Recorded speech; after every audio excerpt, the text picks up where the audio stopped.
അസ്സലാമു അലൈക്കും. Welcome back to Wisal media. ഞാൻ ഫക്രുദ്ദീൻ പന്താവൂർ. യുദ്ധം തുടങ്ങിയിട്ട് 10-15 ദിവസങ്ങളായി. ഇതെന്ന് അവസാനിക്കാന്നുള്ളത് യുദ്ധം നടത്തുന്ന ഇറാൻക്കോ ഇസ്രായേലിനോ അമേരിക്കക്കോ പറയാൻ പറ്റാത്ത സാഹചര്യമാണ്. കാരണം ഇറാനിൽ പുതുതായിട്ട് അധികാരമേറ്റ ആയതുള്ള ഹുമൈനിയുടെ മകനുണ്ടല്ലോ, മുജ്തബ ഹുമൈനി.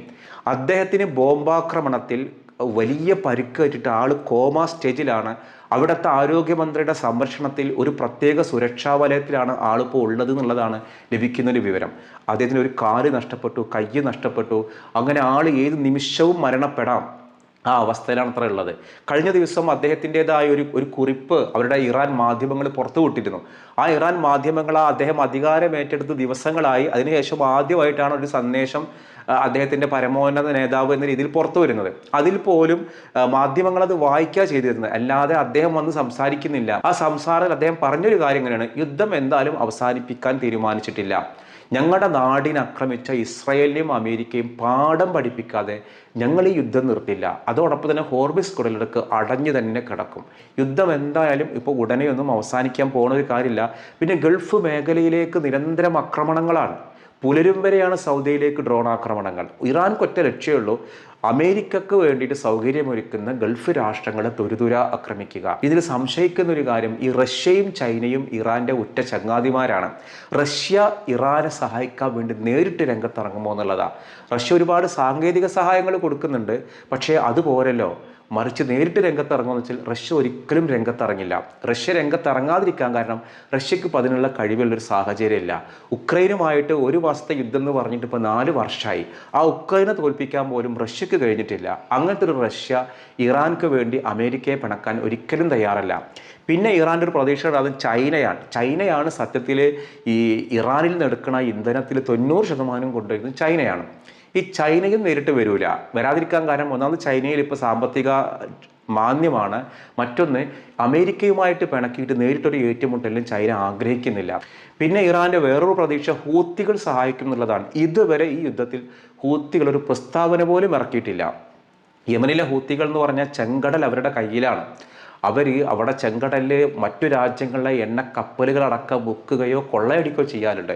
പക്ഷേ ഈ ഒരു യുദ്ധത്തിൽ ഇറാൻ ഒരു സപ്പോർട്ടുമാർ കൊടുത്തിട്ടില്ല, ഹൂത്തികൾ കൊടുത്തിട്ടില്ല. ഈ യുദ്ധം തുടങ്ങുന്നതിന് കുറച്ച് മുൻപാണ് ഇസ്രായേൽ യമനിലേക്ക് ഗംഭീരമായ ആക്രമണം നടത്തിയിട്ട് ഹൂത്തി തലവന്മാരെയൊക്കെ ആര് കൊന്നുകളഞ്ഞു? ഇസ്രായേൽ കൊന്നുകളഞ്ഞു. പിന്നെ ഹമാസ് ഇതിൽ ഇടപെടുന്നില്ല, കാരണം ഹമാസിൻ്റെ ശക്തിയൊക്കെ പോയി. പിന്നെ ഹിസ്ബുള്ളയാണ് കുറച്ചേരും ഇടപെടുന്നത്. അതാണെങ്കിൽ ലെബനാനിൽ ശക്തമായ ആക്രമണം നടത്തിയിട്ട് ഹിസ്ബുള്ളയുടെ എല്ലാ തലവന്മാരെയും ഇസ്രായേൽ കൊലപ്പെടുത്തുകയും ചെയ്തു. സത്യത്തിൽ ഒരു സഹായവും ഇല്ലാതെ അമേരിക്ക, ഇസ്രായേൽ എന്ന 2 വൻ ശക്തികൾക്കെതിരെ നിർഭയം പോരാടുന്ന ഇറാനെക്കുറിച്ച് നമ്മൾ ചിന്തിച്ചു നോക്ക്. ഇറാൻക്ക് ഇവർ ആരുടെയും സഹായങ്ങളില്ല. റഷ്യയുടെ നേരിട്ട് സഹായമില്ല, ചൈനയുടെ സഹായമില്ല, ഹൂത്തികളുടെ സഹായമില്ല, ഒരു രാജ്യങ്ങളുടെയും സപ്പോർട്ടില്ല. ഇതിനിടയിലും അവർ പിടിച്ചു നിൽക്കുന്നുണ്ടെങ്കിൽ ഇപ്പോൾ ലോകം ചോദിക്കുന്ന ഒരു കാര്യം, എങ്ങനെയാണ് ഇറാൻ മിസൈലുകൾക്ക് കൃത്യമായിട്ട് ഈ ലക്ഷ്യങ്ങൾ കിട്ടുന്നത് എന്നുള്ളതാണ്. ഇസ്രായേലിലെ ജനവാസ കേന്ദ്രങ്ങളിലേക്കാണ് ഇറാൻ്റെ ആക്രമണം. ഇപ്പോൾ ഇതാ കുറേ ദിവസങ്ങളായിട്ട് മസ്ജിദുൽ അഖ്സ പൂട്ടിക്കിടക്കാൻ, അവിടെ തറാവീഹോ നിസ്കാരങ്ങളോ ഇല്ല. ഒരൊറ്റ കാരണമേ ഉള്ളൂ, ഇറാൻ്റെ ആക്രമണം. ഇസ്രായേലിൻ്റെ പല സ്ഥലങ്ങളും എന്ത് ചെയ്യുന്നുണ്ട്? കത്തിച്ചാമ്പലാക്കുന്നുണ്ട് ഇറാൻ. പക്ഷേ ഈ ഫോട്ടോസുകളൊന്നും പുറത്തു വിടാൻ പാടില്ല. സത്യത്തിൽ ഞാൻ ചിന്തിക്കുന്ന ഒരു കാര്യം, ഇസ്രായേലും അമേരിക്കയും സഖ്യകക്ഷിയായി നമ്പർ 1 ആയുധ ശേഖരമുള്ള രാജ്യം, അവർ രണ്ടും കൂടി അടിച്ചിട്ടും ഇറാനെ തോൽപ്പിക്കാൻ പറ്റുന്നില്ലെങ്കിൽ അപ്പോൾ ഇറാൻ്റെ ശക്തി എത്രമാത്രമുണ്ട് എന്നുള്ളതാണ്. രഹസ്യാന്വേഷണ റിപ്പോർട്ട് പ്രകാരം ഇറാനിലത്തെ ജനങ്ങൾ മുഴുവൻ സപ്പോർട്ട് പാർക്ക് കൊടുത്തു, ഇറാൻ ഭരണാധികാരിക്ക് കൊടുത്തു എന്നുള്ളതാണ്. ഒരു നിലക്കും ഇറാനെ തോൽപ്പിക്കാൻ പറ്റില്ല എന്നുള്ളതാണ് രഹസ്യാന്വേഷണ ഏജൻസി അമേരിക്ക കൊടുത്ത മുന്നറിയിപ്പ്. ഇപ്പോൾ ക്രൂഡ് ഓയിലിൻ്റെ വില കൂടി, പകരം ഒന്നും ചെയ്യാൻ നമ്മൾ കരുതി അതൊക്കെ ഇറാനല്ലേ, ഇസ്രായേലല്ലേ, നമ്മളെ ബാധിക്കില്ല എന്നുള്ളതാണ്. ഇത് നമ്മുടെ അടുക്കളയിൽ വരെ എത്തി. ഇപ്പോൾ പ്രയാസം നമ്മളിപ്പോൾ ഈ ഒരു മാർച്ച് മാസം കഴിയുമ്പോഴേക്ക് പെട്രോൾ ഡീസലിൻ്റെ വില കൂടും, സാധനങ്ങളുടെ വില കൂടും, ഭക്ഷ്യക്ഷാമം രൂപപ്പെട്ടേക്കാം. യുദ്ധം ഒരുപാട് രാജ്യങ്ങളെ പട്ടിണിയിലാക്കും. ഇത് ഈ ആവേശം മൂടിങ്ങനെ നിൽക്കുക. ആവേശമൊന്നും വേണ്ട, നമ്മൾ എത്രയും പെട്ടെന്ന് യുദ്ധം അവസാനിപ്പിക്കാൻ വേണ്ടി ദുആ ചെയ്യുക. പിന്നെ ഇറാന് മുന്നോട്ട് വെച്ചൊരു കാര്യം, യുദ്ധം നിർത്തണമെങ്കിൽ 3 കണ്ടീഷനാണ്. 1, ഇറാൻ്റെ പരമാധികാരം അംഗീകരിക്കണം. 2, ഇനി ഒരിക്കലും ആക്രമണം ഉണ്ടാകാൻ പാടില്ല. 3, നടന്ന ആക്രമണത്തിന് നഷ്ടപരിഹാരം കിട്ടണം. ഈ 3ഉം അമേരിക്ക അംഗീകരിക്കാൻ തയ്യാറുമല്ല. അമേരിക്ക പറയണത് ഇറാനിലെ മുഴുവൻ വൈദ്യുതി നിലയങ്ങളും ഞങ്ങൾ തകർക്കും. ഇറാൻ്റെ ഒരു സ്റ്റൈൽ എന്താണെന്നറിയോ? ഇറാൻക്ക് എവിടെയാണോ ആക്രമണം കിട്ടിയത്, അത് എണ്ണ ശുദ്ധീകരണശാലയിലേക്കാണ് ആക്രമണം വന്നെങ്കിൽ നേരെ ഗൾഫിലെ എണ്ണ ശുദ്ധീകരണശാല ആക്രമിക്കും. ഇസ്രായേലിൽ ബോംബ് വന്ന് വീണത് ഹോട്ടലിലേക്കാണെങ്കിൽ നേരെ ഹോട്ടലിലേക്ക് വിടും. ഇങ്ങനെ ഇങ്ങോട്ട് എന്ത് കിട്ടിയോ അതേപോലെ തിരിച്ചടിക്കുന്ന ഒരു രീതിയാണ് ഇതുവരെ ഇറാൻ സ്വീകരിച്ചിട്ടുള്ളത്. ഇനി ഇറാൻ്റെ ഭരണകൂടം പറഞ്ഞ് ഞങ്ങൾ രീതി മാറ്റാൻ പോവാണ്. ഇസ്ലാമിക് റവല്യൂഷണറി ഗാർഡ് പറയുന്നത് ഞങ്ങൾ കടന്നാക്രമിക്കും. ഈ യുദ്ധം എങ്ങനെയെങ്കിലും അവസാനിപ്പിക്കാൻ വേണ്ടി ഒമാൻ്റെ അടക്കം മധ്യസ്ഥത തേടിയിരിക്കുകയാണ് അമേരിക്ക. നമ്മൾ രണ്ട് കൂട്ടരുടെ ഭാഗത്തുനിന്ന് കൈയടിക്കാൻ കേട്ടോ. ഇതിൻ്റെയൊക്കെ ദുരിതം നമ്മൾ അനുഭവിക്കാൻ തുടങ്ങി. പല ഹോട്ടലുകൾ അടച്ചു, പല പ്രയാസങ്ങൾ നേരിട്ടു, പല ഇഫ്താറുകൾ ക്യാൻസലായി. കാരണം ഗ്യാസ് ഇല്ല, പിന്നെ വിറകടുപ്പേ ഇല്ലാത്ത വീടുകളുണ്ട്. അപ്പോൾ ഇതൊരു വലിയ ദുരിതത്തിലേക്കാണ് നമ്മൾ കടക്കാൻ പോകുന്നത്. അതുകൊണ്ട് പരമാവധി നമ്മൾ ദുആ ചെയ്യുക. റമദാനിലെ അവസാനത്തെ വെള്ളിയാഴ്ച ആയേക്കാം. അള്ളാഹു അടുത്ത വെള്ളിയാഴ്ചയും കൂടി തന്നിരുന്നെങ്കിൽ നമ്മൾ കൊതിക്കുകയാണ് ഈ റമദാനിൽ ഒരു വെള്ളിയാഴ്ച കൂടി കിട്ടിയിരുന്നെങ്കിൽ എന്നുള്ളത്. ഇൻഷാ അല്ലാഹ് ചിലപ്പോൾ അടുത്ത വെള്ളിയാഴ്ച ആവാൻ പറ്റുന്നുള്ളൂ. അതുകൊണ്ട് നമ്മൾ പരമാവധി ദുആ ചെയ്യുക. യുദ്ധം എത്രയും പെട്ടെന്ന് ഇല്ലാതെയാക്കാൻ വേണ്ടി ഭരണകൂടങ്ങൾക്ക് തോന്നിക്കണേ എന്ന് പറഞ്ഞിട്ട്. അതോടൊപ്പം വേറൊരു കാര്യം കൂടി പറയാനുണ്ട്. ഇന്നലെ വളരെ ദാരുണമായൊരു അപകടം മൊറയൂർ ഭാഗത്താണ് അപകടം നടന്നത്. കൊണ്ടോട്ടി മൊറയൂർ ഭാഗത്ത് ഞാനിവിടെ CCTV ദൃശ്യം കണ്ടു. ഇതിൻ്റെ വല്ലാത്ത ഷോക്കായി. ഒരു ബസ്സിൻ്റെ മേലേക്ക് നേരക്കൊരു കാറ് വന്നങ്ങോട്ട് ഇടിച്ച് കയറുന്നതാണ് ആ വീഡിയോയിലുള്ളത്. ഒരു പക്ഷേ ഡ്രൈവർ ഉറങ്ങിപ്പോയതാവാം. ആ അപകടത്തിൽ ഒരാൾ ബാസിത്ത് എന്ന പേരുള്ള ഒരാളെ ദുബായിലേക്ക് പറഞ്ഞേക്കാൻ വേണ്ടി കുടുംബം 3 വാഹനങ്ങളാണ് കോഴിക്കോട് എയർപോർട്ടിൽ പോയത്. ആ എയർപോർട്ടിൽ നിന്ന് തിരിച്ചു വരുന്ന സമയത്താണ് ഒരു രാവിലെ 7:30 7:45 സമയത്താണ് ആ വരുന്ന വാഹനത്തിൽ ഇവൻ്റെ പെങ്ങളായിരുന്ന ബാസില, ഈ ഗൾഫിൽ പോണവൻ്റെ പെങ്ങൾ ബാസില എന്ന 19കാരി, അതോടൊപ്പം തന്നെ ഈ ഒരു ബാസിത്തിൻ്റെ ഭാര്യയുടെ ഉമ്മ സെക്കീര എന്ന 42 വയസ്സുള്ളൊരു ഉമ്മ, പിന്നെ ഡ്രൈവറായിരുന്ന ഷിയാസ് എന്ന 24കാരൻ, ഈ 3 പേരുമാണ് തൽക്ഷണം മരണപ്പെട്ടത്. ഇന്നാ ലില്ലാഹി വ ഇന്നാ ഇലൈഹി റാജിഊൻ. അള്ളാഹു അവർക്ക് മഗ്ഫിറത്ത് കൊടുക്കട്ടെ, മർഹമത്ത് കൊടുക്കട്ടെ, ഖബറിടം അള്ളാഹു സന്തോഷത്തിലാക്കട്ടെ. അതോടൊപ്പം ഇവൻ്റെ ഭാര്യ അഫ്രീദ് എന്ന 19കാരിക്കും പരിക്കുണ്ട്, വേറെയും ഒരാൾക്ക് പരിക്കുണ്ട്. പടച്ചോനെ, എനിക്ക് തോന്നുന്നത് ഉറക്കമൊഴിച്ചിട്ട് രാത്രി ആ ഒരു ഗൾഫിൽ പോകുന്നതിനൊക്കെ നിന്ന് പിന്നീട് ഗൾഫിൽ പോകാൻ വേണ്ടി ഓനെ യാത്ര വരുന്ന കൊണ്ടാക്കി ഒരു നിമിഷം കണ്ണടഞ്ഞു പോയതാവാം. നന്നായിട്ട് ശ്രദ്ധിക്കാം.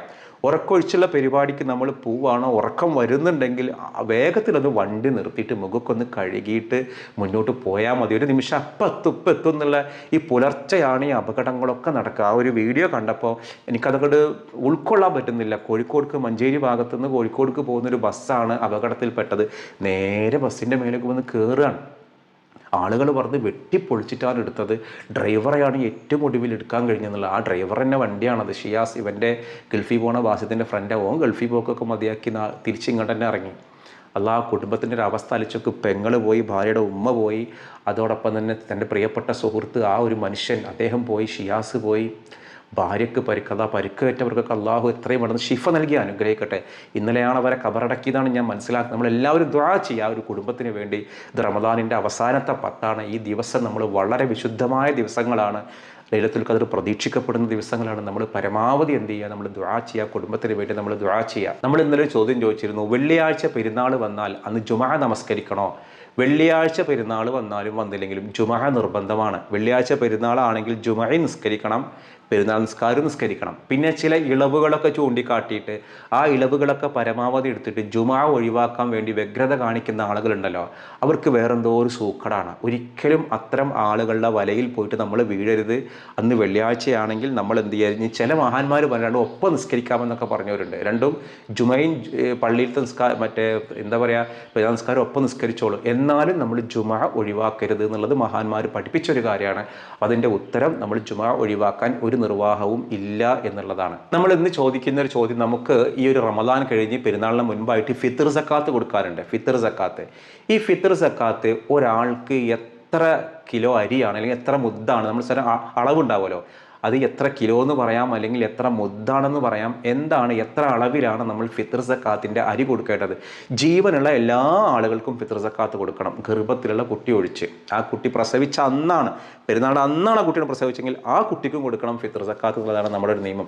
അതോടുകൂടി എല്ലാവർക്കും ഭക്ഷ്യധാന്യങ്ങൾ കിട്ടും. അതിൽ ഭക്ഷ്യധാന്യമായിട്ട് തന്നെ കൊടുക്കണം. നമ്മുടെ നാട്ടിൽ അരി ആയതുകൊണ്ട് അരി കൊടുക്കണം, ഗോതമ്പുള്ള നാളാണെങ്കിൽ ഗോതമ്പ് കൊടുക്കണം. വേറെ ചില മദ്ഹബുകളിൽ പണം കൊടുത്താലും മതി എന്നൊക്കെ കേൾക്കാം.